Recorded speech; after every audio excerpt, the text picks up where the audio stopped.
आड़ जो होती है तिगुन की आधी होती है, तो 3 का आधा करेंगे तो 1.5 होगा। ठीक है, रे गा मा 4 होना चाहिए, तो कैसे होगा? बीट 3 और स्वर 4 कैसे होना चाहिए? लेकिन अब क्या कह रहा है कि बीट हमारा 2 हो, लेकिन जो स्वर हो वो 3 हो, तो कैसे बोलेंगे? तो ये हुआ ना टेढ़ी लयकारी।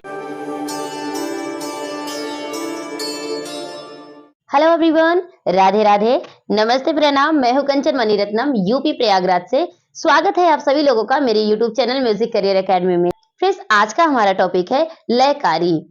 आड़ कुआड़ ब्याड़ क्या है, सीधी लयकारी क्या है, टेढ़ी लयकारी क्या है, आज मैं इस टॉपिक पर विस्तार पूर्वक वीडियो बनाने वाली हूँ। बहुत सारे स्टूडेंट्स हैं जिनकी ये प्रॉब्लम है कि वो उनकी लय अच्छी नहीं है, तो हमने भी प्रण ले लिया कि जब तक आपको लय नहीं आ जाएगा तब तक हम बहुत सारे अलग अलग टाइप के वीडियो लेकर के आएंगे। मैंने आपके लय को पक्का करने के लिए बहुत सारे वीडियोस बना रखा है। मैंने स्टार्टिंग में, अगर आप मेरे यूट्यूब के प्लेलिस्ट में जाएंगे तो वहां पर मैंने सबसे पहले जो बेसिक लयकारी होती है वो कैसे करेंगे, कैसे एक्सरसाइज करेंगे, उस पर वीडियो बनाया है। उसके बाद मैंने एडवांस बनाते आज हम आड़ कुआड़ बेयाड़ पर आ गए हैं। तो आज मैं बहुत ही अच्छी तरीके से आपको समझाऊंगी कि लयकारी क्या है, सीधी सीधी लयकारियां क्या होती हैं, टेढ़ी लयकारियां क्या होती हैं, आड़ कुआड़ ब्याड़ क्या होता है। इन सारी चीजों के बारे में बहुत ही अच्छी तरीके से मैं आपको बताऊंगी। फिर लयकारी एक ऐसा टॉपिक है जो एग्जाम में बहुत ही ज्यादा पूछा जाता है। अगर आप प्रयाग संगीत समिति से एग्जाम दे रहे हैं,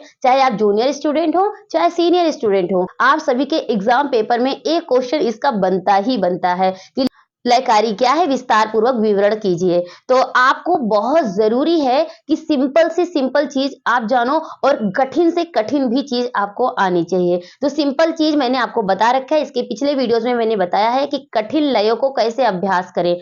बहुत ही अच्छी प्रैक्टिस मैंने बताया है, तो अगर आप उस वीडियो को देखेंगे ना तो आपको एक ही साथ किसी भी ताल में ठा दुगुन तिगुन चौगुन अपने आप तुरंत आप कर पाएंगे। किसी की जरूरत नहीं पड़ेगी, किसी से पूछने की जरूरत नहीं पड़ेगी। ठीक है, तो वो वाला टॉपिक आपके लिए बहुत जरूरी है, आप देखिएगा जरूर। फिर इस वीडियो में लयकारी के विषय में मैं थ्योरी पार्ट बताऊंगी। जब आप किसी भी टॉपिक का थ्योरी समझ लेते हो, अच्छे से उसका कॉन्सेप्ट क्लियर हो जाता है, तो प्रैक्टिकली आप कर सकते हो, कर पाते हो। लेकिन अगर आपका कॉन्सेप्ट ही नहीं क्लियर है और थ्योरी ही नहीं समझ में आई तो प्रैक्टिकल करना मुश्किल होता है। तो इस वीडियो में मैं आप लोगों के लिए लयकारी के विषय में थ्योरी पार्ट बताऊंगी। तो आइए सबसे पहले मैं आपको बताऊं कि लयकारी क्या है। इसके लिए आपको कॉपी और पेन लेकर बैठना होगा, क्योंकि मेरे हर एक वीडियो में मैं आपको बताती हूँ कि आपको मेरा वीडियो अगर देखना है तो कॉपी पेन लेकर के बैठना है, क्योंकि जो भी टॉपिक मैं बता रही हूँ ना उसके लिए मैं बहुत मेहनत करती हूँ, खुद नोट करती हूँ, खुद नोट्स तैयार करती हूँ, और जो भी निचोड़ होता है ना, जो नोट्स होता है वो मैं आप लोगों को देती हूँ। तो मैं इतनी मेहनत करती हूँ तो आपसे मेहनत मैं करवाती हूँ, क्योंकि अगर आप लिख लोगे ना वो टॉपिक आपके माइंड में एकदम क्लियर हो जाएगा। ये वीडियो आपके लिए एक क्लास के बराबर है, जैसे कि मैं हमेशा बोलती हूँ कि मेरी वीडियो आपके लिए एक क्लास होती है। तो आइए चलिए बोर्ड पर देखते हैं कि लयकारी क्या है। सबसे पहले आप हेडिंग डालिए लयकारी और लिखिए क्या है कि एक मात्रा में मीन्स एक बीट। क्लियर करते हुए चलिएगा कि एक मात्रा मीन्स एक बीट में कुछ मात्राओं के स्वर या बोल। स्वर में जैसे सारे गा मा पा धा इत्यादि। बोल में मतलब जैसे कोई ताल हो गई, धा धिन धिंदा या धा गेना तीना के दीना, कोई भी ताल यहाँ ले सकते हैं। बोल मतलब कि ताल के बोल। गाने या बजाने को लयकारी कहते हैं। मतलब एक बीट में कुछ मात्रा के स्वर या बोल गाने या बजाने को लयकारी कहते हैं। ठीक है, ये बात समझ में आ गई कि एक बीट है, एक बीट में अगर हम एक मात्रा बोल रहे हैं या दो मात्रा बोल रहे हैं या तीन मात्रा बोल रहे हैं, जो भी XYZ जो हम बार बार गाते या बजाते हैं उसको लयकारी कहते हैं। अब यहाँ पे देखिए कि लयकारी कितने प्रकार की होती है। लयकारी जो होती है दो प्रकार की होती है। पहली जो होती है सीधी लयकारियां, ठीक है, लयकारियां, सीधी लयकारियां और टेढ़ी लयकारियां। आप अच्छी तरीके से इसको लिखते जाएं, मैं बहुत ही क्लियरली आपका कॉन्सेप्ट क्लियर कर दूंगी। ठीक है, अब सीधी लयकारियां क्या होती है पहले इसको मैं आपको समझा दूं, फिर टेढ़ी लयकारियां क्या होती है उसका कॉन्सेप्ट क्लियर कर दूं। ठीक है, सो फ्रेंड्स अब देखिए हेडिंग डालिए। पहला सीधी लयकारियां। सीधी लयकारियां क्या होती हैं? ये मैंने जो लिखा है 1 गुण 2 गुण 3 गुण 4 गुण 5 गुण 6 गुण 7 गुण 8 गुण, मतलब ये जितने भी गुण होंगे ये सीधी सीधी लयकारियां होगी। अब ये सीधी लयकारियां क्या होती है, सबसे पहले मैं इसको बता दूं। सीधी लयकारी का मतलब क्या होता है कि जैसे एक बीट में एक स्वर या एक तबले के बोल को बोलना, वो सीधी लयकारी होती है। जैसे एक बीट में जब एक बोलेंगे तो एक गुण होगा, एक बीट में जब दो बोलेंगे तो दो गुण होगा, एक बीट में तीन तीन बोलेंगे तो तीन गुण होगा। तो मतलब ये क्या है, सीधी सीधी लयकारी, ये डिवाइड हो जा रही कि एक बीट में दो मात्रा, एक बीट में एक मात्रा, ठा हो गया, दो गुण, तीन गुण, चार गुण, पांच गुण, छह गुण, सात गुण, आठ गुण, इस तरीके से होता है। तो यहाँ पे आप अच्छी तरीके से अपना कॉन्सेप्ट क्लियर करते जाएं कि एक बीट में, ठीक है, एक बीट में एक मात्रा, मात्रा मतलब जो ताल की होती है, और या स्वर, ठीक है, या स्वर, इस तरह से आराम से लिखिएगा, ध्यान से, ठीक है, एक मात्रा या स्वर। तो आपका कॉन्सेप्ट ये क्लियर होना चाहिए कि एक बीट, यहां पे मैं आपका कॉन्सेप्ट क्लियर कर दूं। एक बीट, बीट का मतलब आप समझ गए, जो हम टैप करते हैं, 1 2 3, ये जो टैप हो रहा है ये बीट होती है। अब क्या है, किताब में जब आप देखते हो तो किताब में थोड़ा सा कंफ्यूजन होता है, उसमें ये लिखा होता है एक मात्रा में एक मात्रा या एक स्वर को बोलना, तो बड़ा कंफ्यूजिंग हो जाता है कि यहाँ भी मात्रा है, यहाँ भी मात्रा है, वो मात्रा मतलब कौन सा, ये मात्रा का मतलब क्या हुआ, इस मात्रा का मतलब क्या हुआ, यहाँ पे ये दिक्कत होती है। तो मैं यहाँ पे इसलिए क्लियर कर देती हूँ, आपका कॉन्सेप्ट ही एकदम क्लियर रहे, ताकि आप कंफ्यूज मत होए, ठीक है। हम मात्रा हटा दे रहे हैं, वन बीट कर दे रहे हैं, ठीक है। तो वन बीट में जब हम दो मात्रा या स्वर को बोलते हैं तो वो दो गुण हो जाता है। एक बीट में जब हम तीन मात्रा या तीन स्वर को बोलते हैं तो तिगुन हो जाता है। ऐसे इसी तरह से सब हो जाएगा वन बीट में, ठीक है। तो आपका कॉन्सेप्ट क्लियर हुआ कि पहला जो होगा वो बीट, जो किताब में दिया जाता है कि एक मात्रा में एक बोल को बोलना, एक मात्रा में एक स्वर को बोलना, या एक मात्रा में एक मात्रा को बोलना, ऐसे लिखा रहता है तो वो कंफ्यूज कर देता है। यहाँ पे आपका कॉन्सेप्ट एकदम से क्लियर हो जाएगा, इसलिए कहती हूँ कि लिखना बहुत जरूरी है, लिखते जाइए, ठीक है। एक बीट में पांच को बोला तो पांच गुण, एक बीट में छह मात्रा या स्वर को बोलेंगे तो छह गुण हो जाएगा। ऐसे यहाँ पे भी है कि एक बीट में सात मात्रा को बोलेंगे तो क्या हो जाएगा, सात गुण हो जाएगा। एक बीट में आठ मात्रा जब बोलेंगे तो क्या हो जाएगा, ये आठ गुण हो जाएगा। अब ध्यान दीजिएगा, ये जो हुआ एक मात्रा में एक दो तीन चार पांच छह सात आठ, आठ तक गए हैं, नौ नहीं जा रहे हैं, 10 11 12 13 14 15 16, इस तरीके से गुण नहीं होगा। इसके बाद आठ के बाद जो आएगी ना, टेढ़ी लयकारी में चली जाएगी, उसको बोलते हैं आड़। अब आता है ना, हमने बोला था ना कि आड़ कुआड़ बेआड़ क्या होता है, तो वो जो होती है टेढ़ी लयकारियों में आती है। ये तो सीधी सीधी लयकारी हो गई कि जितनी एक बीट में जितनी मात्राओं को बोलेंगे उतना गुण बन जाएगा। एग्जाम्पल के तौर पे आपको यहाँ बता ही दिया कि एक बीट में दो बोलेंगे दो गुण, तीन गुण, चार चार गुण। एक बीट, बीट हमारा एक ही होना चाहिए, जैसे एक दो तीन चार, ये क्या हुआ, हर एक बीट में एक एक मात्रा बोल रहे हैं। दो गुण तीन गुण, ये बहुत ही बेसिक कॉन्सेप्ट है, मैंने इस पे वीडियो बना रखा है, बहुत ही क्लियर वीडियो बना रखा है। तो ये मैंने क्लियर किया सीधी लयकारियां। अब बात करते हैं टेढ़ी लयकारियों की, तो चलिए देखते हैं क्या है टेढ़ी लयकारियां। अब देखिए दूसरा नंबर, दूसरा क्या है, आड़ लय या टेढ़ी लयकारियां। अब देखिए यहाँ पे टेढ़ी लयकारियां ने अब देखिए मैंने बताया सीधी लयकारियां या टेढ़ी लयकारियां, तो यहाँ पे मैंने लिखा है आड़ लय या टेढ़ी लयकारियां। ध्यान दीजिएगा कि आड़ लय को ही टेढ़ी लयकारियां कहते हैं। अब यहाँ पे आड़ का दो अर्थ है, एक है सामान्य, दूसरा है विशेष। अब देखिए हमने जो आड़ लिया है वो इसके लिए लिया है, सामान्य के लिए, ठीक है। जो आड़ का मतलब क्या है कि टेढ़ी लयकारियां, तो ये सामान्य को ही मैंने यहाँ बताया कि टेढ़ी लयकारियां, ठीक। अब देखिए सामान्य में क्या है, टेढ़ी लय। टेढ़ी लय का मतलब क्या, ध्यान दीजिएगा, टेढ़ी लय का मतलब क्या था कि एक बीट में तीन स्वर को बोलना, मतलब जब एक बीट हम ऐसे कर रहे हैं तो एक बीट में तीन स्वर को बोलेंगे तो वो क्या हो गया, हमारा तिगुन हो गया। नॉर्मल समझ में आ रही है ना, कॉन्सेप्ट एकदम क्लियर है। अब उसके बाद दो बीट हो, यानी कि 1 टू हो, लेकिन जो हमारा स्वर हो वो 3 हो, मतलब सा रे गा। अब हमारा सा रे गा को हमें 2 बीट में बोलना है, तो कैसे बोलेंगे? अभी तक तो आपने कहा अभी तक तो ये सीधी लयकारी में क्या था कि एक बीट में एक को बोलेंगे, 2, 3, 4 ऐसे सीधे-सीधे बोल सकते हैं। एक बीट हमारा बीट एक होना चाहिए। लेकिन अब क्या कह रहा है कि बीट हमारा 2 हो, लेकिन जो स्वर हो वो 3 हो, तो कैसे बोलेंगे? तो ये हुआ ना टेढ़ी लयकारी। अब देखिए बीट हमारा 3 हो और स्वर हमारा 4 हो, यानी कि 1, 2, 3 ये हमारा 3 बीट हो, लेकिन जो स्वर हो सा रे गा मा, सा रे गा मा 4 होना चाहिए। तो कैसे होगा? बीट 3 और स्वर 4 कैसे बोलेंगे? तो उसे सीखने की जरूरत है। अब देखिए 4 बीट हो और हमारा जो स्वर हो या नंबर, यहाँ पे हमने लिखा है स्वर या नंबर, आप नंबर में भी समझ सकते हैं, स्वर में भी समझ सकते हैं। तो मैं दोनों फॉर्म में आपको समझाऊंगी, पहले नंबर के फॉर्म में समझाऊंगी, फिर स्वर के फॉर्म में भी समझा दूंगी, ठीक है? तो यहाँ पे देखिए 4 बीट होनी चाहिए और स्वर हमारा 5 होना चाहिए। तो कैसे बोलेंगे, उसके लिखने का प्रोसेस क्या है, इन सारी बातों को जानने की जरूरत है। तो इस वीडियो में मैं इन सारे कॉन्सेप्ट को बहुत ही आसान भाषा में क्लियर करूंगी, तो बस लिखते जाएं, समझते जाएं। अब देखिए, तो पहली बात हो गई सामान्य, सामान्य हमने समझा दिया। अब आया विशेष। विशेष, इस आड़ का एक विशेष मतलब होता है। विशेष का मतलब केवल 1.5 गुण। अगर हमने कहीं नाम लिया कि आड़ लयकारी दिखाएं, तो इन जनरल लोग बोलते हैं 1.5 गुना बताना है, यानी कि एक बीट में 1.5 मात्रा को बोलना, ठीक है? वो होती है आड़ लयकारी। लेकिन आड़ का सिर्फ 1.5 गुण ही नहीं होता है, ठीक है? इस कॉन्सेप्ट को हमेशा क्लियर करिएगा, याद रखिएगा। जो कुआड़ बेआड़ होता है ना, वो भी आड़ लय में आती है, आड़ लयकारी में आती है।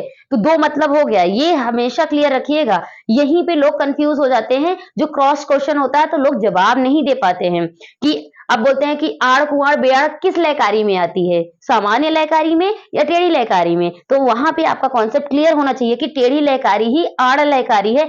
आड़ करने का मतलब ही हो गया कि आड़ कुआड़ बेआड़ तीनों ही टेढ़ी लयकारी में आएगी, और टेढ़ी लयकारी का एक अपना एक कॉन्सेप्ट है, यानी कि आड़ लय उसको बोलते हैं, जनरली आड़ लय बोलते हैं। तो आड़ का एक दूसरा भी मतलब है जो 1.5 गुण है। तो दोनों को आपको समझना होगा। अगर कोई कहता है कि आड़ लयकारी दिखाइए, तो आपको वहां क्वेश्चन करना है कि कौन सी आड़ करनी है, 1.5 गुनी या सवा गुनी या पौने गुनी, मतलब आड़ करना है, कुआड़ करना है, बेआड़ करना है, कौन सी करनी है, ठीक है? तो ध्यान से देखिएगा। तो आइए मैं बताती हूं कि आड़ का जो विशेष नाम है, जो विशेष प्रकार है, इसको और अच्छी तरीके से मैं आपको समझाती हूँ। अब फ्रेंड्स, ये जो विशेष प्रकार की आड़ है, इसको मैं समझा दूं तो आपको ये समझ में आ जाए कि आड़ होता क्या है। आड़ का मतलब क्या होता है कि केवल 1.5 गुण। 1.5 गुण का मतलब 1 सही 1/2, ठीक है? आड़ कहलाती है। आड़ तिगुन की आधी होती है, यानी कि 3 गुना जब होगा उसका आधा अगर करेंगे, यानी कि 1.5 जो मात्रा होगा, 1.5 वो हो जाएगा आड़, ठीक है?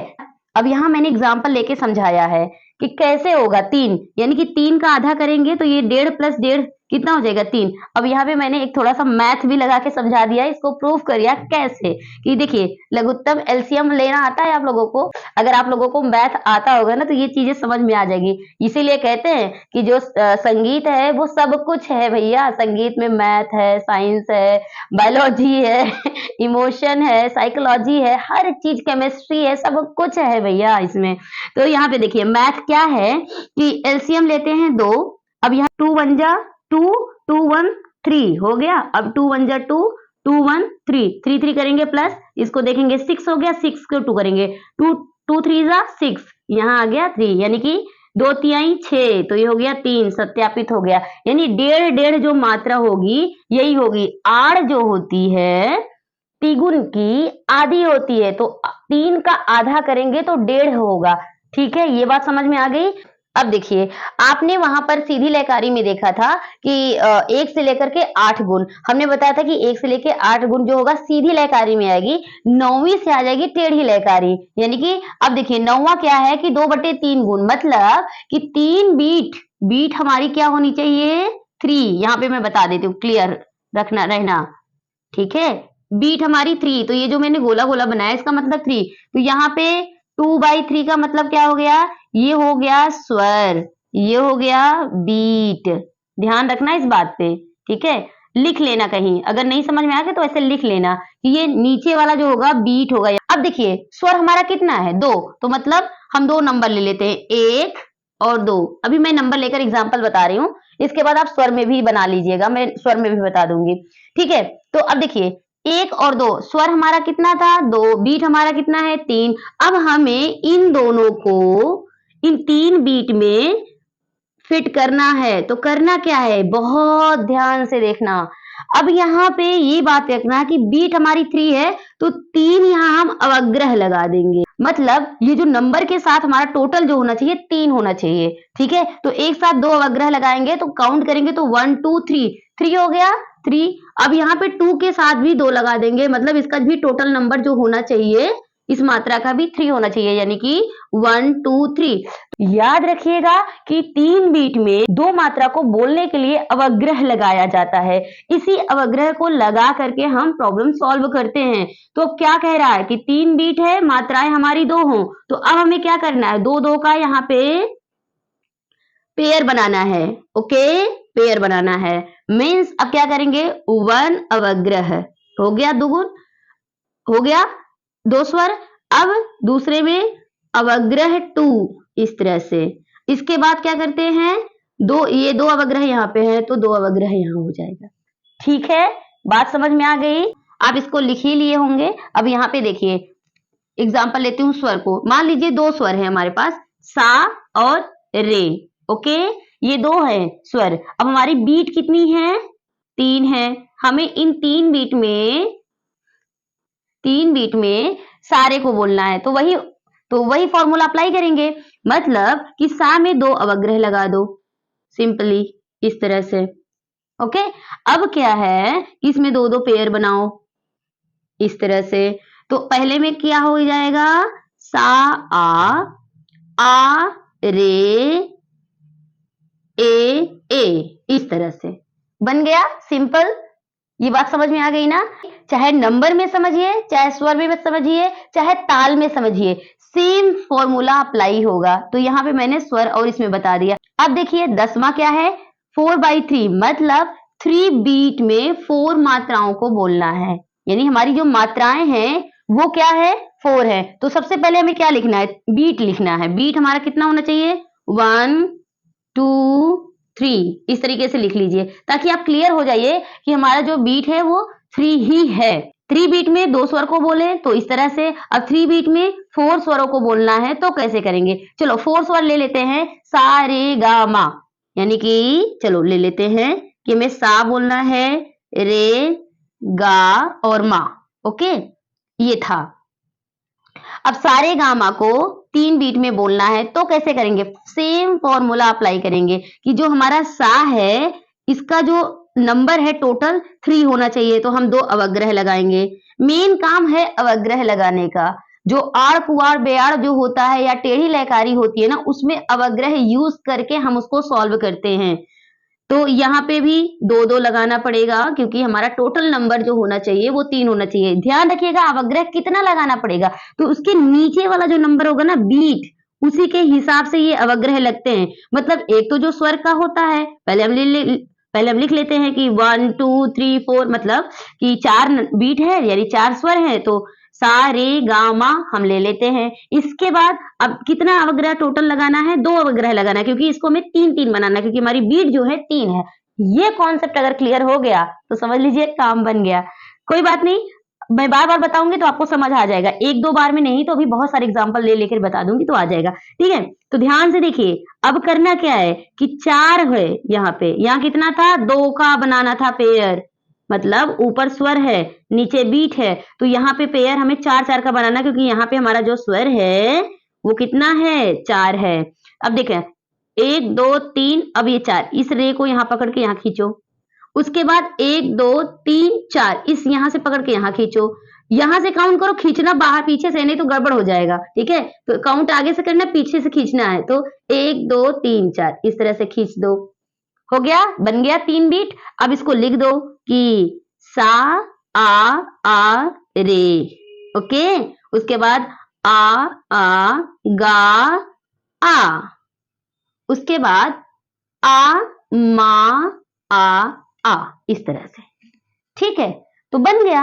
आप इसको सारे गामा के फॉर्म में लिखो, नंबर के फॉर्म में लिखो या ताल के फॉर्म में लिखो, सारी बात एक है। कोई दिक्कत नहीं आएगी। ठीक है, तो ये हो गया 9 और 10। अब हम बताएंगे सवा गुण और पौने गुण। सवा गुण को बोलते हैं कुवाड़ और पौने गुण को बोलते हैं बेयाड़। तो हमने 10 नंबर तक देखा था, अब यहाँ 11 नंबर डालिएगा। 3/4 यानी कि 3/4 गुण, इसको बोलते हैं पौन गुण। पौन गुण को बोलते हैं बेयाड़। ठीक है, बहुत ध्यान से देखना, बेयाड़।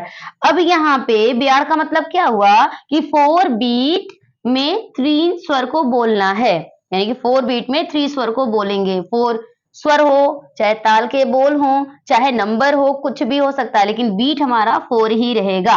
तो ध्यान दीजिएगा, फिर से कॉन्सेप्ट क्लियर करिएगा। अब देखिए 3/4 का वही मतलब हुआ, नीचे वाला बीट ऊपर वाला स्वर। इस कॉन्सेप्ट को क्लियर करके रखना। अगर ये क्लियर तो मतलब प्रॉब्लम सॉल्व। चलिए, अब हमारा बीट कितना है 4, तो पहले हम 4 बीट बनाएंगे। 1 2 3 4। ठीक है, 4 बीट हमने बना लिया। हमारी मात्राएं कितनी हैं? 3। तो हमें 3 लिखना है। किस फॉर्म में बताऊं? नंबर के फॉर्म में बताऊं या स्वर के फॉर्म में बताऊं? ओह सॉरी, ये तो वीडियो, मुझे लगा लाइव में सिखा रही हूँ। कोई बात नहीं, मैं आपको डायरेक्ट मैं स्वर के फॉर्म में ही बता देती हूँ। स्वर के फॉर्म में बताऊं तो सा लेते हैं, मान लीजिए रे और गा। ठीक है, ये हमने ले लिया गा। अब देखिए 3 हमारे स्वर हो गए, 1 2 3। ओके, अब हम अवग्रह कितना लगाएंगे, ये कैसे कंफर्म होगा, इसको ध्यान से देखिए। मेन बात यहीं पे ध्यान देना है। सा में 3 अवग्रह लगाना होगा, 1 2 3, क्योंकि सा का जो नंबर है वो टोटल 4 हो जाना चाहिए। रे का भी नंबर 4 हो जाना चाहिए, तो 3 अवग्रह लगाएंगे तो 4 हो जाएगा। 1 2 3 4, 1 2 3 4, क्योंकि बीट हमारा 4 है। ठीक है, तो इसमें 3 3 अवग्रह लगेगा। तो और गा में भी 3 अवग्रह लगेगा। ये कॉन्सेप्ट क्लियर करो आप लोग। अगर ये कर लिए तो मतलब आड़ कुआड़ बेड़ आ गया आपको। ठीक है, तो देखिए फिर से समझा दूं, एक बार फिर से कॉन्सेप्ट क्लियर कर दूं। 3/4 मतलब 4 बीट और स्वर हमारा 3। तो एग्जाम्पल सा रे गा। अब देखिए पेयर हमें कितने का बनाना है? 3 3 का पेयर बनाना है, क्योंकि हमारा जो स्वर है वो कितना है? 3 है, और हमारा जो बीट है वो कितने हैं? 4 है, इसलिए पेयर हमारे 3 3 के बनेंगे। तो यहाँ से सा से ये बना, रे से एक यहाँ से जाएगा यहाँ, उसके बाद 1 2 3 यहाँ, फिर 1 2 3 यहाँ। समझ आई बात? अब यहाँ पे लिखेंगे बीट हमारा 4 है, तो 1 2 3 4 बन गया ना, यानी कि सा आ 1, आ रे आ 2, आ गा 3, आ ये 4। ये होता है बेयाड़। अब क्या है, बेयाड़ किसी भी ताल में भी कर सकते हैं, नंबर में भी कर सकते हैं, स्वर में मैंने बता ही दिया। ठीक है, इसी तरीके से करते हैं। कॉन्सेप्ट क्लियर कर लोगे तो प्रॉब्लम सॉल्व हो जाएगी। अब ये हो गया बेयाड़। अब देखिए कुआड़। सो फ्रेंड्स, अब देखिए 12 नंबर यानी कि 5/4, यानी इसको बोलते हैं सवा गुण। ठीक है, 5/4 को सवा गुण बोलते हैं, और इसी को बोलते हैं कुआड़। लोग बोलते हैं ना कि आड़ कुआड़ बेयाड़ क्या होता है, उसको कैसे लिखते हैं, उसका कॉन्सेप्ट क्या होता है, तो यहाँ पे मैंने अच्छे से क्लियर कर दिया। लास्ट हमारा कुआड़ है, ध्यान से देखिएगा। कुआड़ मतलब 5/4 मीन्स 5 क्या है? स्वर है, और बीट क्या है? 4। तो ध्यान दीजिएगा, बेयाड़ में मैंने सरगम को लेकर के बताया था, यहाँ पे मैं नंबर को लेके बता दे रही हूँ, ताकि हर तरह से आपका कॉन्सेप्ट क्लियर हो जाए, कहीं कोई कमी ना रह जाए। ठीक है, तो ध्यान दीजिए कि बीट हमारा कितना है? 4, मैंने 4 बीट ले लिया। अब यहाँ पे अवग्रह कैसे लगाएंगे, आपको बताया है कि अवग्रह लगाने का मेन तरीका ये है कि जो नंबर हो उसमें इतना अवग्रह लगा दो कि बीट जो कंप्लीट हो जाए। 4 है तो ये 4 बनना चाहिए, तो 1 2 3, 3 अवग्रह। अरे यार, ये चल भी नहीं रहा है, खत्म हो गया आप लोग को सिखा सिखा के। 3 अवग्रह लगा देंगे तो 1 2 3 4, तो 4 हो गया। यहाँ पे भी 4 बनाएंगे, यानी कि 3 अवग्रह लगाएंगे, यहाँ पे भी 3 अवग्रह लगाएंगे, यहाँ पे भी 3 अवग्रह लगाएंगे, और 5 है तो 5 पे भी 3 अवग्रह लगा देंगे। तो 5 को थोड़ा अच्छा बनाना पड़ेगा, नहीं तो ये समझ में नहीं आएगा। 3 अवग्रह। ठीक है, अब करना क्या है कि हमें 5 5 यानी स्वर हमारा कितना हो चाहिए? एक बीट में 5 स्वर होना चाहिए। समझ आ रही है बात कि बीट हमारा कितना है? 4, स्वर कितना होना चाहिए? 5, और यहाँ पे 5 5 स्वर जब बनेगा तो कैसे बनेगा? ध्यान दीजिएगा, 1 2 3 4 5 यहां से ले जाओ, खींचो, यहां लगा दो। फिर यहां से काउंट करो, 1 2 3 4 5 इस वाले दूसरे से यहां पे लगा दो। फिर 1 2 3 4 5 यहां से लगाओ, यहां। फिर 1 2 3 4 5 ये लगाओ। बन गई बात? यानी कि स्वर हमारा 5 5 हो और बीट हमारा 4 हो तो बन गया। बोलना आसान हो जाएगा। देखो कैसे, यहाँ पे ध्यान से देखना। पहले में लिखेंगे कि 1 2 1 1 आ 2 इस तरह से। दूसरे में बनाएंगे तो क्या हो जाएगा, 3 अवग्रह 3 अवग्रह होगा और 3 और अवग्रह 5 हो गया। 1 2 3 4 5। और चौथे में क्या हो जाएगा, ध्यान से देखना, 2 अवग्रह इधर तो 2 अवग्रह देन 4 ये 1 2 3 4 5 हो गया।